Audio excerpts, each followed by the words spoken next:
Hi, everyone. Welcome to this new edition of Spotlight Chats. Today, I'm joined by Morgan DiLeo. She's an assistant professor of ophthalmology, bioengineering, and clinical and translational sciences at the University of Pittsburgh School of Medicine. And she's also the chair of the Equality, Diversity, and Inclusion Committee at CRS, which is the main reason for having her here today. So welcome, Morgan. Thank you so much for joining. Thank you, Sarah. Thanks for having me. So to get us started and to get the members to also know you a little bit better, so can you tell us a little bit about your background and also your current research interests? Sure. So my background is in bioengineering, and I migrated towards a medical department in ophthalmology by way of a project that I did as a postdoc in ocular drug delivery. And my lab has built its research program around that topic since then.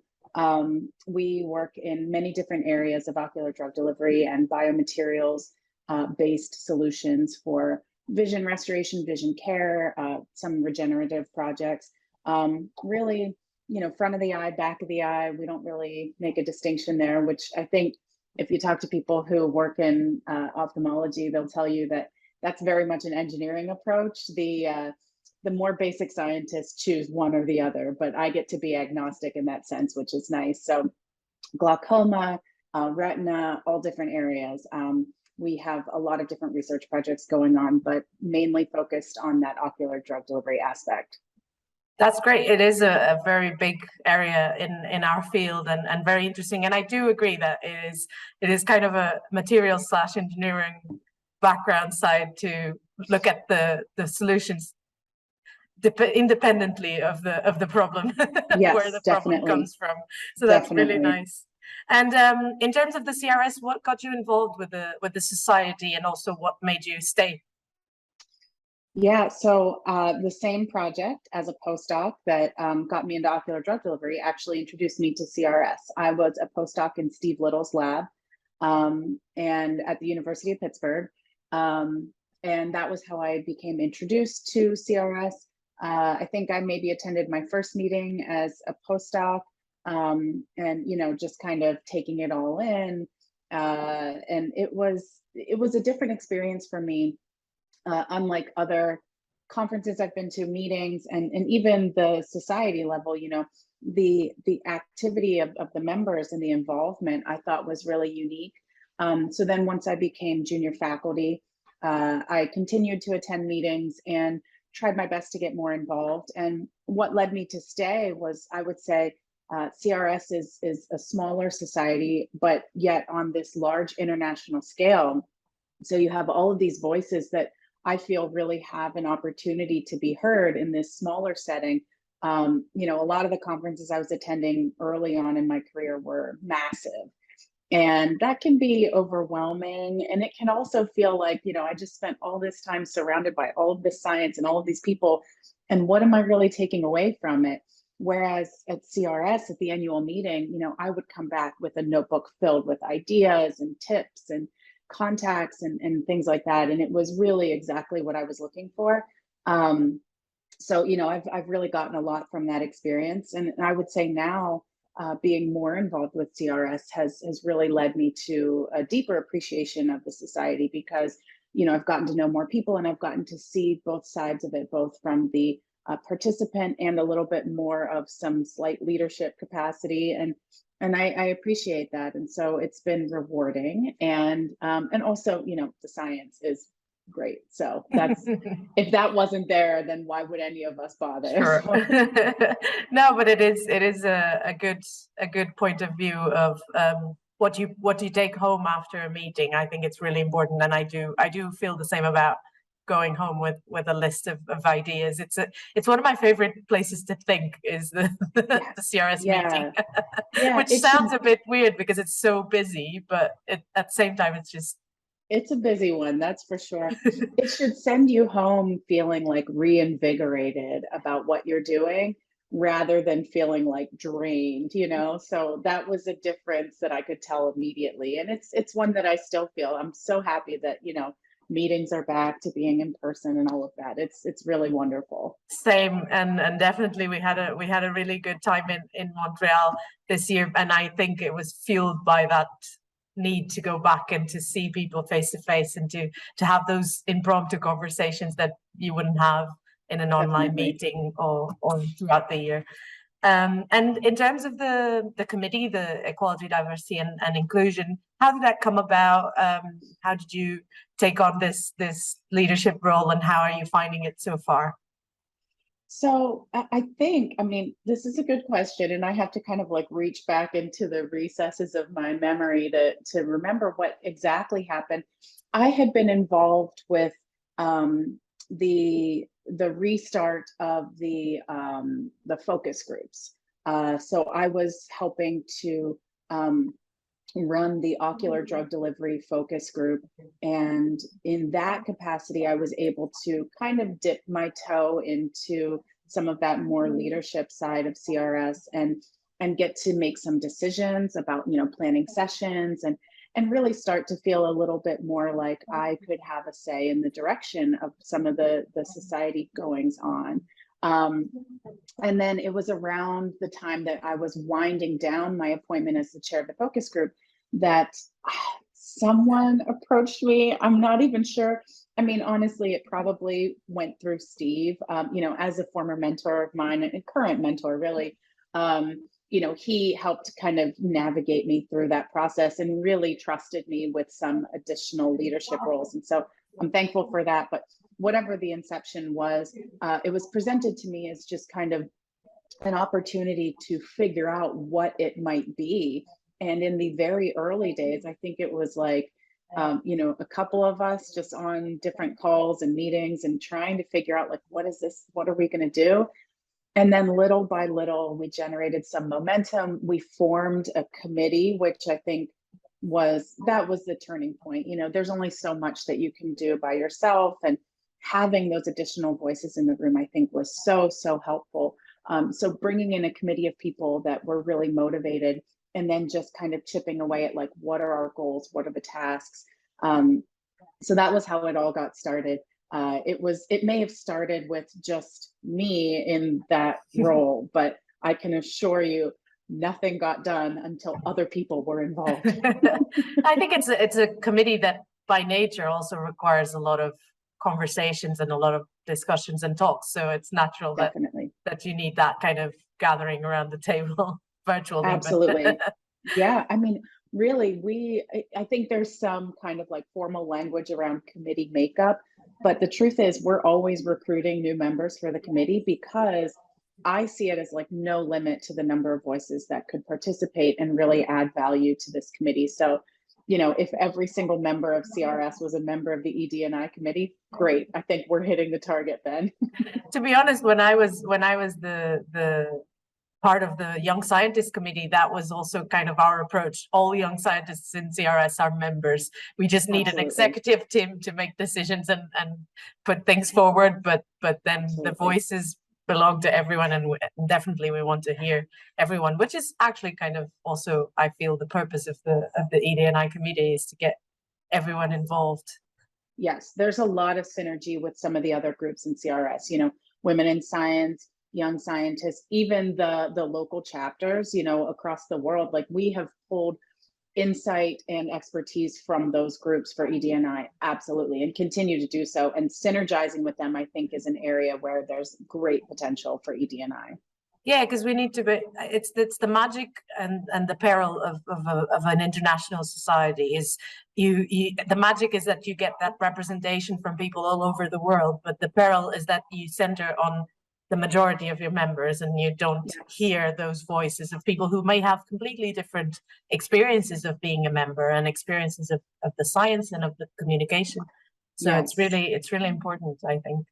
Yeah, especially when it comes to regional differences. You know, it's one thing to say that I have some understanding of certain identities and how they might factor into, you know, one's experience in CRS. But there are certain things that I just have huge blind spots for when it comes to regional or cultural differences, and being told very gently sometimes that I have more of a US centered view of how things work in CRS is very helpful, because it's just one of those things that, you know, I don't mean for it to be that way, but I No. just have no, you know, my brain hasn't made those connections yet. So I'm thankful for those voices that are able to, like I said, gently tell me that maybe I need to think of things a little bit differently.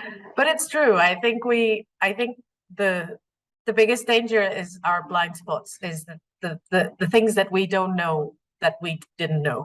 And I Absolutely. felt that also in terms of, I don't know, we had to say members with disability in the YSC that opened my eyes to certain things that I didn't really think about before, or things that, because you don't experience, you may, as you said, your brain has not made that connection and realize that Absolutely. that's important for other people. So Yeah. it's really, really key. And Yeah. yeah, go ahead, go ahead. I was just going to say, I mean, it's interesting to me that we're so, like, as scientists, we will so readily say, like, oh, I didn't really, like, I hadn't thought of that, you know, when it comes to technical things. Like, to me, and I think to a lot of people, the sign of true, like, intelligence and understanding is knowing what you don't know when it comes to science, certainly, and being open to learning new things. And yet when it comes to these topics around diversity and inclusion, we kind of tend to be more like, at least I do, we tend to guard what we don't know. Like, oh yeah, that's, nope, I knew that, that's fine. Like, we're not willing as readily to admit our ignorance in those areas, when really, you know, we can be bringing the best of intentions, and those blind spots can lead to maybe a negative impact in certain interactions. But I just think that, like, it's worth acknowledging that that's okay. Like, nobody's here to, like, cancel anyone for what they just didn't know. Like, it's really not about that. And so I think that just recognizing, like, there are just things that we don't know. I mean, especially, you mentioned disability. I think I am still really in a process of understanding all of the ways that ableism appears in professional settings. And I am very thankful for the people who have taken the time to help explain that to me, because I don't have a very good understanding of it. And it takes a little bit of humility to say, like, I'm just not good at this. And I probably have messed up many times, and I'm sorry for that. But it's a process of just admitting that, like, we have to work together to figure this all out. 100%. And I think sometimes we forget that as scientists, we're forever learners. So we're just Yes. learning as we go on many things. And that is one of them, learning about other people, how they interpret things, how they live through different experiences. And I think for me, it's really important to just get those voices in and hear them, and include everyone in the discussion, and make sure that we're making progress for everyone. And I think Absolutely. that leads me into the next question, which is, what do you think the main challenges are in terms of ED&I for a society like CRS? What should we be thinking about, discussing about, reflecting about? Oh man, I think that my time is up. I think we could be here for an afternoon. I know. You know, I think that some of the challenges for CRS when it comes to ED&I are not unique. That these are challenges that a lot of professional societies are facing, because we've decided that this is a moment when we will really start to admit, like, we haven't always done the best job, you know, when it comes to disability, when it comes to access and discrimination and all of these topics. You know, now we're finally willing to admit that, like, the identities that we carry as humans affect our science and our professional lives, and taking it a step further and saying that if we can allow everyone to show up as authentically as possible, that we can actually tap into the best science and the best resources coming from our members. You know, it's the members that make the society strong. And so you want the members to feel empowered to be themselves and to work to their fullest potential. And I think that this is something that lots of professional societies are facing. You know, how do we manage the balance of, like, you don't want to be intrusive and say, like, tell us everything about yourself so we know not to discriminate against you for these certain things. So, like, finding that balance between allowing people to be themselves, but also still maintaining a level of decorum and privacy and respect and all of that, I think is still something that, we're all kind of figuring out.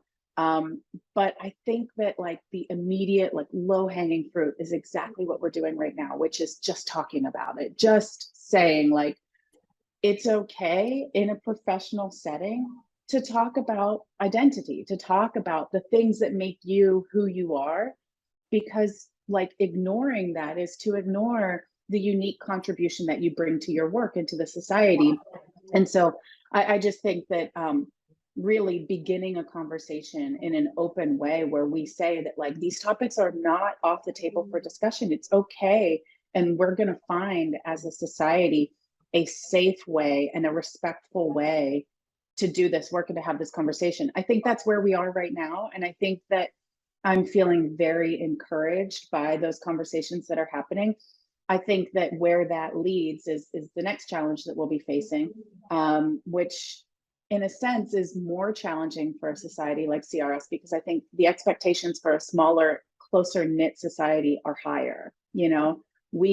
It's not like this massive group where we can say like somebody needs to do this. We can actually say like this person is in charge, or I need this person to like address this issue. Like we kind of all know each other, but really that challenge I think is one that we are also uniquely positioned to rise to. I think that there's a high level of motivation, and I think that we are going to start to really dig into like, what are the actionable items that we can do here? Taking a hard look at how we manage nominations for awards, how we manage the actual awarding process, taking a hard look at how people are able to access the annual meeting. What's the level of access for different regions, people that are coming from very far away, people that have limited financial resources to get there. Even things like accessing the online platform when webinars and things are going on, taking a look at the makeup of different panels, speakers and publishing, best practices for publishing and all of that. Like all of these are things that we want to begin to dig into, but really where we are right now is finding our footing so that we can have those conversations in a respectful way and in the best possible way, so that we, the last thing we want is for anyone to feel alienated by any of this work. The goal is not to elevate any one group above others. It's just to recognize that for a long time, there may have been differences there, and now we're trying to equalize that. And it may require some specialized attention for certain populations for a period of time. But, I think that I would say the biggest thing is everything I've mentioned, but having those conversations, doing that work, and getting buy-in from the members. Like really, if everybody could just like challenge themselves to go to one ED&I session, like at the annual meeting, or go to one webinar or one something, just like open yourself up to the idea that this work can benefit you and CRS and everyone. It's not just like you're being selfless and volunteering your time, like you are actually actively participating in making everything better for everyone, and that you yourself will benefit from this. That like giving awards out to, or reviewing nominations for awards from the best representative pool of members actually elevates the level of the awards, and that's something we should all want. So things like that, I think that buy-in from members and continuing the conversation, and then just digging in and doing all of these things that we want to do. I think that's where we are right now. It's really interesting, and I think you touched on so many important points. For me, it's what I pick up from what you said is mainly these kind of 3 steps, which is humbly admitting that you don't know everything and that you haven't done well in the past for this and that reason. That talking about it, discussing how that can be improved, how people can contribute and then actually actioning on those thoughts and on those reflections. So it's almost like a think, talk, act thing, where we can really contribute. And as you said, I think it's so important to feel like we are really contributing to make it better for everyone. And you touched upon it on the beginning when you talk about your relationship with CRS, and I feel quite the same, which is a very unique community and a very unique group of people. And you can feel that in the meetings where everyone knows everyone, and there's very much less than 6 degrees of separation between everyone in CRS. And I think if we don't send that message that everyone is welcome to be themselves, if you cannot be yourself in a community like that, you're definitely not going to be yourself in a larger, more or less closely knit community. Absolutely. So it's really important. Absolutely. Yeah. And I think also remembering that, there are a lot of us that are well connected and have seen each other at meetings for a long time, but also every year there are new young scientists and trainees coming to the meeting, and that they will be looking to those who have been around a lot longer to see, how do we act at this meeting? What can I expect? And they will be making those decisions about whether or not they continue to come to these meetings, whether they take an appreciation for CRS and the work that we're doing into their future career. And so there's a sustainability element there. And I think just an accountability to demonstrating how we want to show up as members and how we want the next generation of CRS leaders to show up as well. That's so important. I think giving that example or even reflecting about how we behave or how we act on a conference, not only around those people that we know for years, but around the new people. How do we welcome them? How do we include them in things? How do we integrate them in the activities? How do we make them go home with the eagerness to come back the year after? That's really, really key. And I 100% follow that. I think it's really, really, really important. And I remember feeling at the beginning of when I first started attending, feeling that a lot of the more senior people in CRS were really approachable and interested in getting us included. So I think that's something to keep and to reflect on, because I think also we sometimes forget about our own privileges, and I feel very privileged in many things, but in one of those things is I feel privileged in the fact that when I go to CRS meeting, I know a lot of people, and sometimes I may think that is normal, but it's natural for me, but maybe it's not for everyone. So it's something to keep in mind. Definitely. I totally agree. Just before we wrap up, this is a bit of a redundant question, but in case you want to say anything else, because I think you've left really good messages for the CRS members. But if there's anything in particular that you want to say or that you want to convey to them and get them involved in this amazing work, now it's your time. Yeah, I think the one thing that I want to, and maybe I didn't say it or say it clearly enough in my last answer, but is that, CRS has done a really great job in some of these areas already. Like, I don't want to give the sense that oh my God, we are so bad and we have so much work to do. Yes, there's a lot of work to do, but that's because the standards here are sky high. We are asking a lot. And I think it's because we have the ability to meet those standards. And so if you look at certain metrics within CRS, there is really good representation in a lot of areas. And I think that's important. And I think that we are trying very hard to stay kind of at the forefront of a lot of these initiatives, that we don't want to follow other societies once they've tested it out and it seems to be working. We want to kind of push the envelope. We want to be leaders in that area. And so I think that there's a lot of good here. And I feel very hopeful about our ability to continue improving. I think this is the type of thing that will just never be all the way done. There's always going to be unfinished business when it comes to this.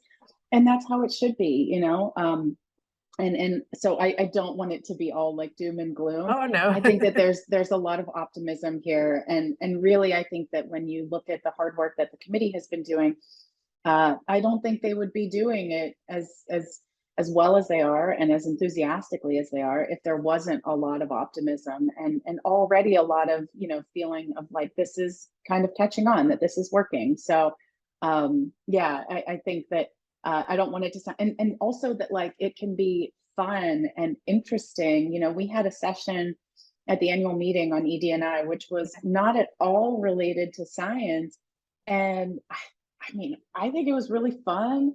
I think that when you're surrounded by a group of your colleagues and your professional acquaintances, learning about them on a personal level really adds to the enjoyment of the meeting, and it really opens up areas for discussion and interaction and networking that didn't exist before. And so I think that being able to have these conversations in a respectful way is actually going to really increase the enjoyment overall for these scientific meetings.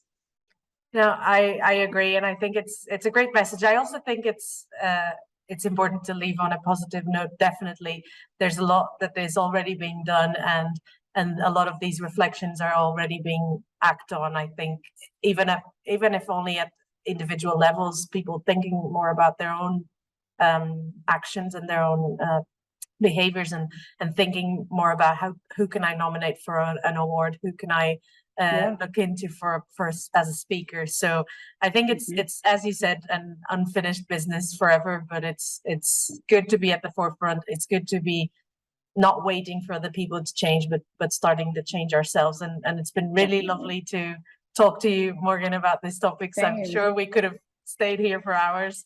It's been really lovely, and I look forward to meeting you in other opportunities and continue talking about these matters. But thanks again for taking the time. Yeah, thank you so much. This was wonderful. Thanks, Sarah. Thank you. Bye-bye.